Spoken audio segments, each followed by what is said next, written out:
Bonsoir. Bonsoir. Alors, il est 19h02. Nous allons commencer la séance ordinaire du conseil d'arrondissement du mois de mai. Alors, je m'appelle Émilie Tuillier, je suis la mairesse de l'arrondissement. Bienvenue. Je vous présente les élus en commençant à ma gauche, à l'extrême gauche en fait de la table. Donc, Adrien Parizeau, conseiller du district de Saint-Sulpice. Bonsoir. Effie Gianou, conseillère du district de Bordeaux-Cartierville. Bonsoir. Nathalie Goulet, conseillère du district d'Annecy. Bonsoir. Et Jérôme Normand, conseiller du district du Sault au Récollet. Bonsoir. Vous êtes vraiment une belle salle aujourd'hui. Je vous présente également les employés de la haute direction et les autres employés qui sont avec nous, les employés de l'arrondissement, en commençant par la directrice d'arrondissement, Mme Michèle Giroux. Bonsoir. Je suis accompagnée ce soir de Mme Julie David, celle qui prend les questions au fond de la salle, Mme Isabelle Meunier, chargée de communication, ainsi que M. Jean-François Circé, chef de division développement durable et communication. Bonsoir. Bonsoir. Bonsoir, directrice performance, greffe et services administratifs. Bonsoir, Chantal Châteauvert, secrétaire d'arrondissement.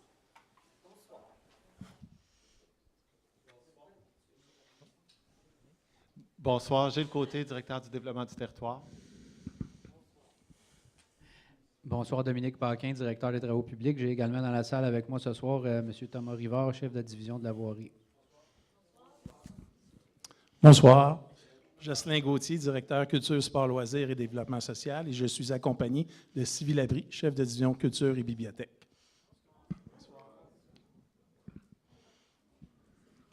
Bonsoir, Steve de Silva, je suis le commandant du poste de quartier 10, Bordeaux-Cartierville. Alors, merci d'être avec nous. Je vous informe aussi que tous les dossiers dont nous allons traiter aujourd'hui dans les points du conseil d'arrondissement sont à l'arrière, dans les cartables. Tout à l'heure, d'ailleurs, il y avait un citoyen qui voulait s'informer des événements qu'on votait au point 40.02. Alors, toute l'information est dans le cartable. S'il y a un point qui vous intéresse particulièrement, vous pouvez aller chercher l'information. Alors, nous allons passer maintenant au point 10.02. On a une petite séance d'information de la part de vos élus. Alors, je commence rapidement en vous présentant le vidéo qui est derrière nous. J'espère que vous avez eu l'occasion de le voir. Donc, une dame me disait malheureusement, il n'y a pas de son, mais vous allez pouvoir le voir sur Internet, sur la chaîne YouTube de l'arrondissement, sur la page Facebook également et sur Twitter. Alors, on voit M. Thomas Rivard qui vient de se présenter tout à l'heure, chef de division à la voirie, M. Dominique Paquin, qui est le directeur des travaux publics. Et ça nous permet aujourd'hui de remercier de façon très chaleureuse tous les employés de l'arrondissement qui travaillent depuis la mi-mai. Je vous dirais que beaucoup d'employés ont fait des heures supplémentaires par rapport à la crue printanière. Oui, vous pouvez les applaudir si vous le souhaitez.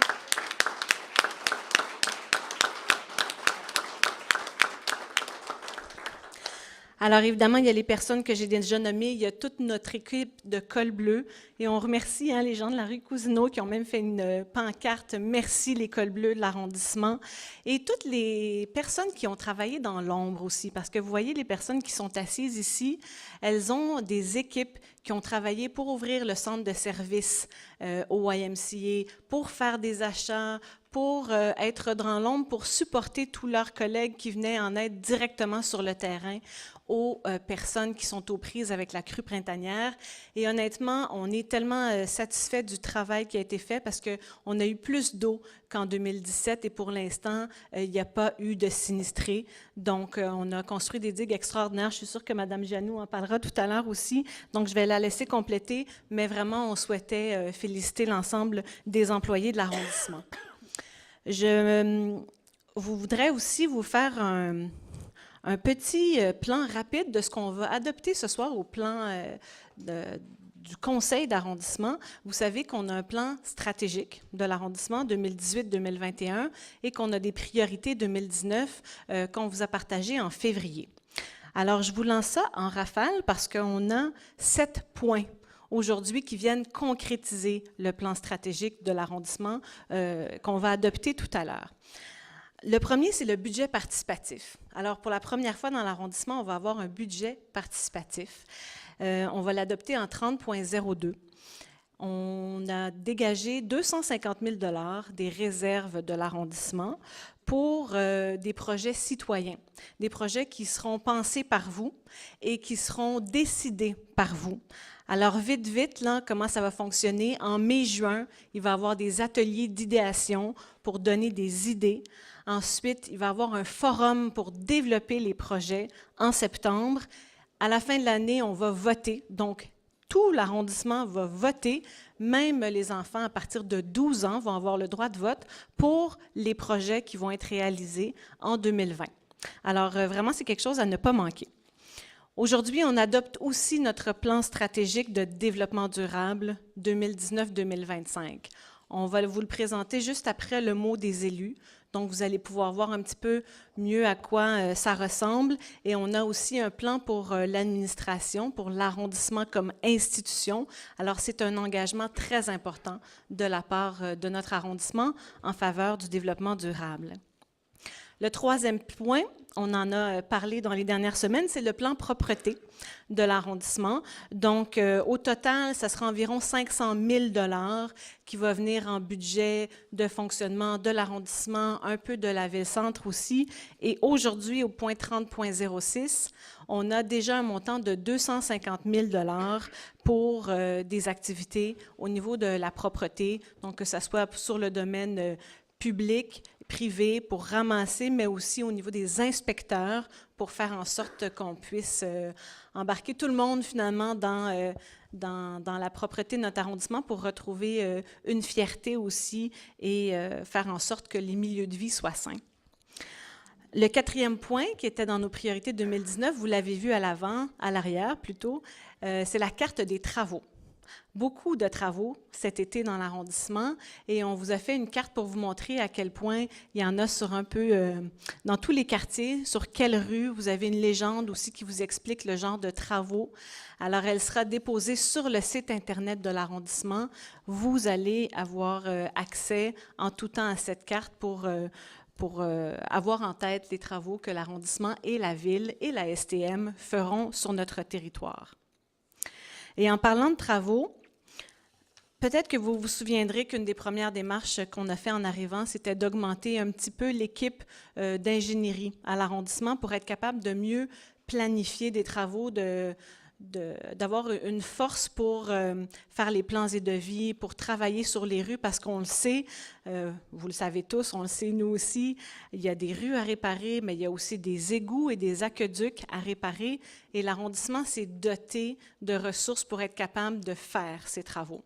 Bien, de faire en fait, parce qu'évidemment, souvent on embauche des contracteurs, et c'est ce que vous avez aujourd'hui dans le conseil d'arrondissement.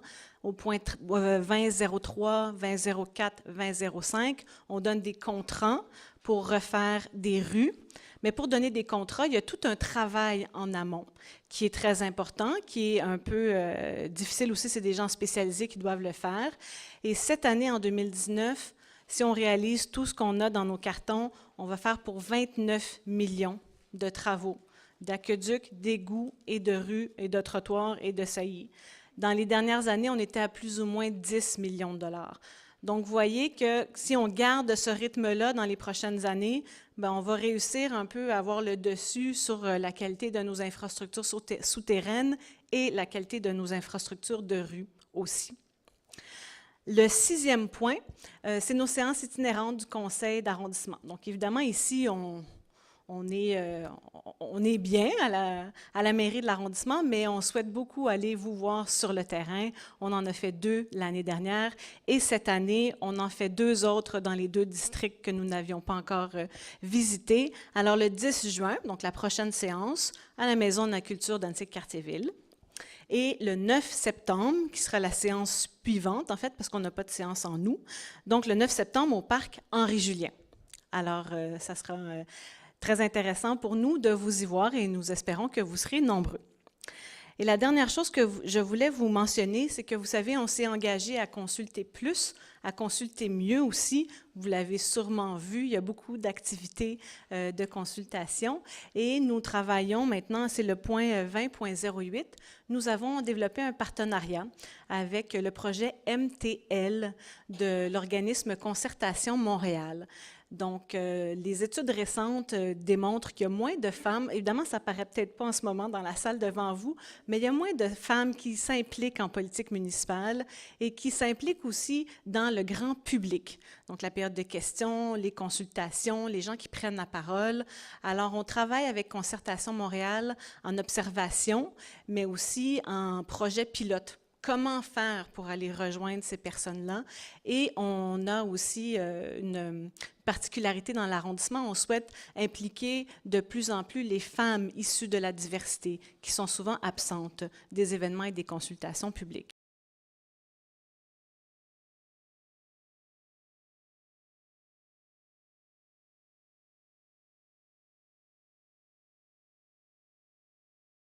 Bonsoir à tous. Je ne peux pas passer sous silence le travail qui a été fait. Moi aussi, je vais souligner l'excellent travail de l'équipe de M. Paquin, mais de vraiment le dévouement de l'ensemble des cols bleus qui ont été extrêmement présents sur le terrain. Je ne peux pas non plus passer sous silence le travail de mes deux collègues, particulièrement là, Émilie Tullier puis Effie, qui ont été extrêmement présentes. Je pense qu'Effie, pour y avoir parlé presque à tous les jours pendant les inondations, elle a besoin de se reposer maintenant. Son leadership a été très apprécié. J'ai rencontré quelques citoyens. Son leadership dans l'arrondissement pendant les inondations a été très apprécié, donc je tenais à le souligner ce soir. Il y a eu un événement dans Youville, un événement sur l'urbanisme participatif. Là, je vous en avais parlé lors de la dernière séance. Du conseil, c'était les résultats. Donc, j'ai très hâte de travailler avec l'équipe de M. Côté pour qu'on puisse réaliser l'ensemble des projets, ou une partie en tout cas, pour qu'on puisse avoir un aménagement sur la jeunesse plus convivial. Il y a aussi une corvée qui est faite cette fin de semaine, dimanche, dans Youville. Donc, je vous invite à participer. Encore dans Youville, finalement, c'est drôle, je suis thématique. Le 1er juin, il y aura la distribution des fleurs au chalet du parc Henri-Julien. Donc, je vous invite les gens qui habitent le district de Saint-Sulpice à aller récupérer des fleurs, du compost, de la terre, le 1er juin. Là, les heures, je ne me souviens pas, ça doit être 9 à 4, quelque chose comme ça, probablement. 9 à midi, il y en a plus. Ah, midi, il n'y en a plus. Bon, ben non, 9 à midi. Merci, mes très chers collègues. Une autre annonce qui me tient beaucoup à cœur, là, vous le savez, dans l'arrondissement, on est très attaché au patrimoine. Donc, il y a une croix de chemin, pour ceux qui la connaissent, qui est au coin Crémazie puis Saint-Hubert, juste devant le poste de commandement nord de la police de Montréal. Puis, cette croix de chemin-là, depuis plusieurs années, là, était en délabrement. Donc, on va la changer. Elle va être inaugurée le 15 mai. Donc, ça va être une nouvelle croix de chemin. On a vu les photos, c'est assez impressionnant. On retourne à une croix de chemin plus proche de l'original de la croix de chemin. Donc, je suis très, très content, grâce à mes deux collègues du CCLPT là, qui ont travaillé fort sur ce dossier-là, puis les gens qui sont impliqués dans l'arrondissement. Il y a aussi jeudi la fête des partenaires. Je suis très content qu'on le fasse à chaque année, souligner les partenaires de l'arrondissement. Mais je tenais à le souligner aussi ce soir. C'est des gens qui sont très, très impliqués, qui nous aident beaucoup en sport, loisirs, en culture, pour pouvoir donner des activités, organiser plein d'activités dans plusieurs écoles de l'arrondissement, donc décentraliser l'offre de services. Puis je tenais à le souligner, là, qu'ils sont extrêmement présents, ils sont extrêmement dévoués. On va les remercier jeudi, mais je voulais vous le dire ce soir aussi. Puis finalement, je tenais à souligner aussi, dimanche, c'est la fête des mères. Donc, je tenais à souhaiter bonne fête des mères à mes trois collègues du conseil, puis à l'ensemble des femmes qui ont des enfants dans l'arrondissement. Donc, merci, bonne soirée. Merci beaucoup. Je passe maintenant la parole à Mme Effie Giano. Bonsoir. Merci, M. Parizeau, pour vos belles paroles, encore une fois ce mois-ci. Alors, tout d'abord, chers citoyens, vous avez été plusieurs à m'interpeller dans le dossier des déchets et des encombrants jonchant certains secteurs de Cartierville. Votre appel a été entendu et la situation était devenue vraiment inacceptable. Aussitôt, des mesures supplémentaires ont été prises pour ramasser une bonne partie de ces déchets.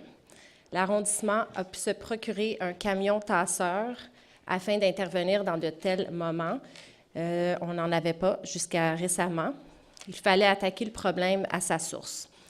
Le 13 avril dernier, j'ai organisé, avec l'aide de Ville en Vert, une opération de sensibilisation dans les secteurs les plus touchés de Cartierville. C'était aux alentours de Gouin, Grenet, Salaberry. Un groupe de citoyens et moi avons frappé à plusieurs portes. On a parlé à des citoyens, à des commerçants, pour les sensibiliser sur l'enjeu comme tel et aussi les jours des différentes collectes, parce qu'on a 4 jours différentes. Et ça a été très bien reçu. Et c'est une initiative que j'aimerais faire à toutes les saisons, juste pour avoir une continuité dans le message. Et le plus que les citoyens s'impliquent dans de telles initiatives, bien, je pense que on va pouvoir sensibiliser de plus en plus de personnes. L'arrondissement est vraiment en mode solution. La mairesse a parlé du plan de propreté qu'on va annoncer aujourd'hui. Et ça va être un travail perpétuel, mais je crois que vraiment on est sur le bon chemin. Quelques dates importantes dans Bordeaux-Cartierville. Alors, le 14 mai à 18h, ça va être à Saint-Laurent, mais c'est quand même pour Cartierville, l'équipe du REM sera à l'hôtel Le Cristal pour pouvoir vraiment répondre à toutes les questions des citoyens. Ils vont dévoiler les futures voitures de métro, ils vont présenter les principes architecturaux. Alors, il va y avoir vraiment beaucoup d'informations parce qu'on reçoit souvent des questions. Alors, le moment est vraiment le 14 mai à 18h si vous voulez aller poser vos questions. Ensuite, à Bordeaux-Cartierville, la distribution de fleurs et compost, pour nous, c'est le 1er juin de 9 à midi au parc Louisbourg.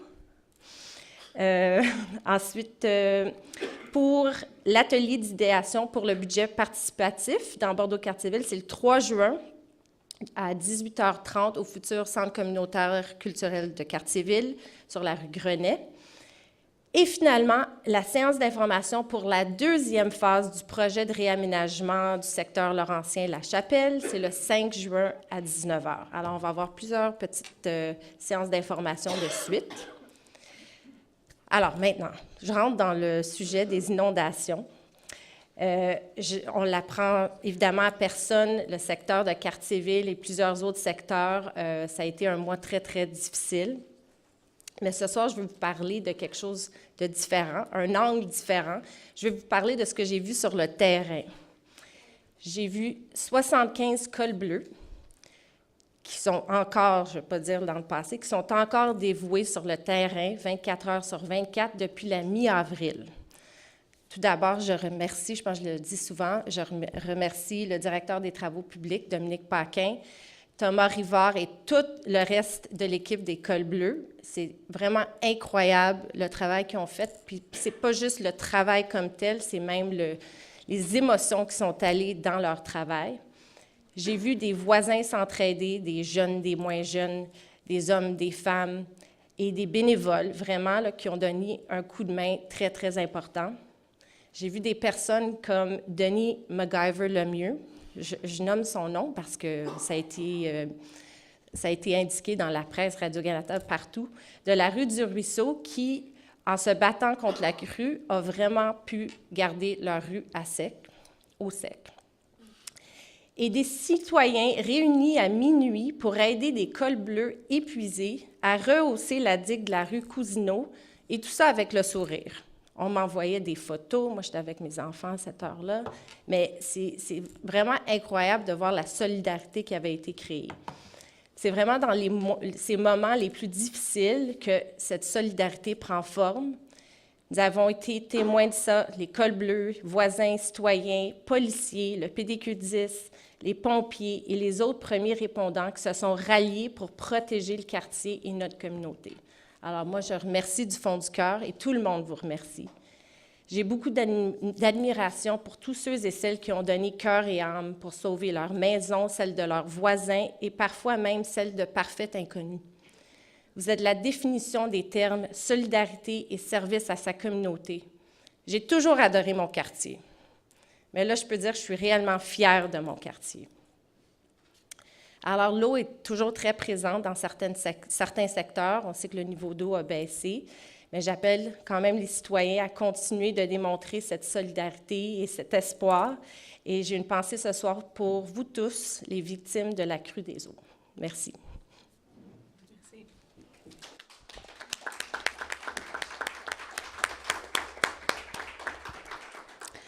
Merci. Je passe la parole maintenant à Mme Nathalie Goulet.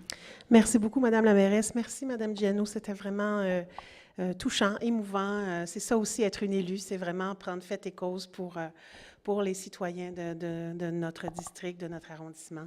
Alors, bonsoir tout le monde. Bonsoir à la maison aussi, pour ceux et celles qui nous regardent en web-diffusion. Alors, moi, de mon côté, j'aimerais souligner 2 événements récents qui ont marqué la vie locale dans le district d'Annecy.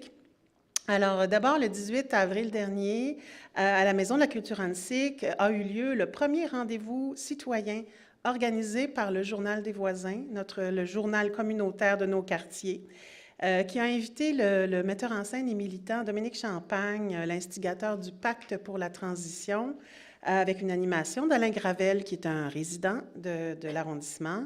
Ce fut un très grand succès public. Plusieurs centaines de personnes se sont déplacées. La Maison de la Culture était remplie. Alors, c'est une première. Je voulais féliciter le journal pour cette initiative et elle sera suivie d'une seconde rencontre très bientôt. Le 5 juin, ce sera au tour de Stephen Guilbeault, le cofondateur d'Équiterre, qui viendra parler des enjeux liés au recyclage. Alors, merci beaucoup. Vraiment, on sent, et c'est sous le thème de l'enjeu du développement durable et de la transition écologique que vont porter les prochains rendez-vous citoyens. C'est une thématique d'actualité et la popularité de cet événement-là le prouve bien. Alors, deuxième événement, mais juste avant le conseil d'arrondissement, ce soir, la mairesse Tuillier et moi, nous sommes allés à un événement qui soulignait le 75e anniversaire du Centre de psychologie Gouin, qui est situé sur le boulevard Gouin-Ouest, tout à l'ouest, juste à l'ouest du boulevard Saint-Laurent. C'est une organisation, c'est une clinique à mission sociale qui aide les enfants, les adolescents et les parents en difficulté de notre arrondissement, mais leur expertise va bien au-delà pour tout Montréal et même à l'extérieur de Montréal. C'est devenu une clinique privée en 1979, mais elle est sans but lucratif et elle offre des services psychologiques à coût modique à des familles présentant des besoins particuliers. Elle offre également des services de consultation généraux et spécialisés auprès d'une clientèle diversifiée. Alors, je voulais vraiment faire connaître le travail de cette clinique-là et dire merci à ces professionnels-là. Nous avons vraiment la chance d'avoir un centre de cette expertise dans notre arrondissement et c'est très apprécié.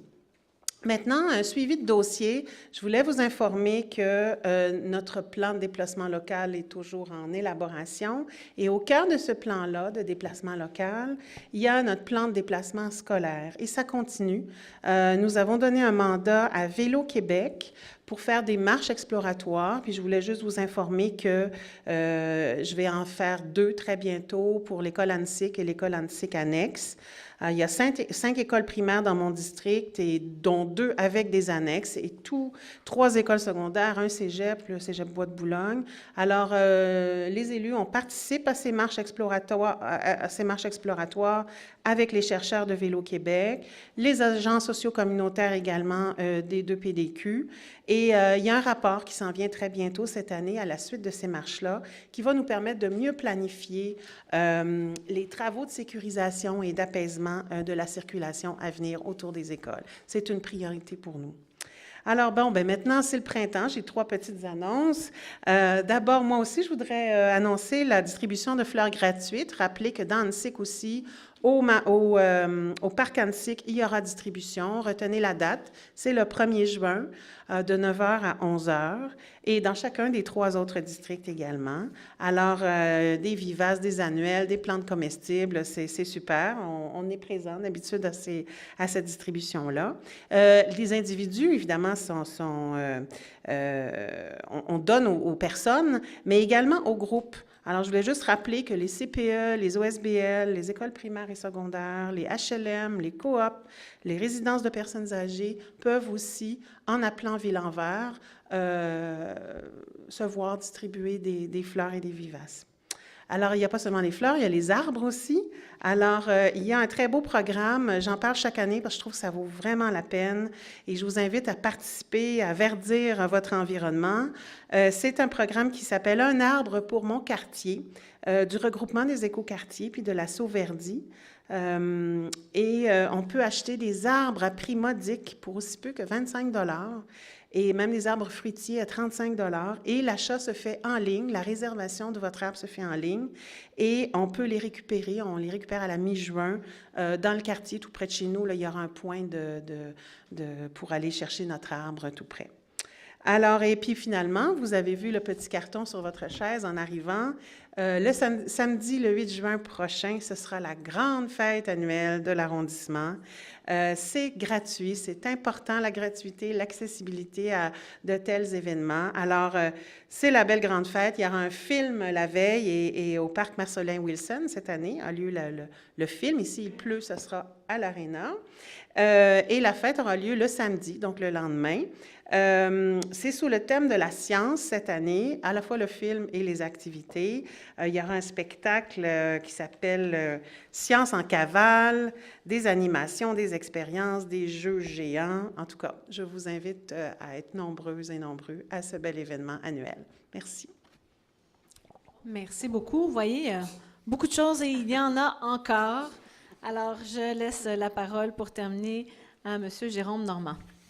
Merci. Donc, c'est ce soir qu'on adopte au point 40.08 la modification au règlement d'urbanisme de l'arrondissement pour introduire de nouveaux objectifs et critères d'implantation et d'intégration architecturale pour le site patrimonial de l'ancien village du Sauteau-Récollet. Donc, on en avait parlé un petit peu en première lecture, mais c'est ce soir que les modifications vont être finalement adoptées. En somme, on a regroupé en unités de paysage différents ensembles de typologies résidentielles. Tout ça dans le but de préserver puis renforcer les caractéristiques architecturales et paysagères qui sont propres à l'ancien village du Sauteau-Récollet. Donc, c'est un travail de fond qui a été fait. Il y a des fiches explicatives qui vont être publiées prochainement. Puis, je vous invite à traverser le dossier si vous habitez dans ce secteur-là, qui est disponible à l'arrière ou en ligne, pour avoir tout le détail des typologies. C'est vraiment intéressant, puis ça amène un encadrement, une facilité à la fois pour préserver le caractère des résidences du secteur. Sinon, demain, le 7 mai, en soirée, c'est le bilan annuel du parcours Gouin. Donc, le parcours Gouin, c'est 15 km, vous le savez, de parc linéaire sur les berges de la rivière des Prairies. Et chaque année, on y fait un bilan et aussi les perspectives de l'année à venir, donc 2019. Il va y avoir aussi le groupe GAIP, qui est responsable de l'animation, qui va présenter également ses activités. Et comme cerise sur le Sunday, il y aura demain soir une période où on va récolter les idées des résidents pour l'aménagement futur du site de Fort-Lorette, qui est le voisin de l'église de la Visitation et qui est nouvellement acquis par la Ville de Montréal. Donc, une occasion à ne pas manquer. Puis le parc Orgouin, il faut le dire aussi, a été finaliste au prix Estime de la Chambre de commerce de l'Est de l'île de Montréal. La semaine dernière, on a un petit trophée qui représente là, la participation comme finaliste au prix Estime. Le parc Orgouin qui est donc vraiment reconnu à différents niveaux. Et toujours dans un univers patrimonial, le 25 mai, il y a une grande journée dans le cadre de l'opération patrimoine. Le pavillon d'accueil du parc Orgouin a été récompensé l'année passée, puis vient avec ça une grande fête donc du patrimoine, la fête du patrimoine, qui va se tenir le 25 mai toute la journée. Et le titre de la journée, c'est « De la ville à la rivière au fil de l'eau, au fil du temps ». Et donc, on vous invite à venir découvrir et contempler la richesse patrimoniale et paysagère unique d'Onsic-Cartierville, célébrer l'histoire et la culture locale à travers une programmation qui met en relief le cadre naturel, le patrimoine bâti et le patrimoine vivant.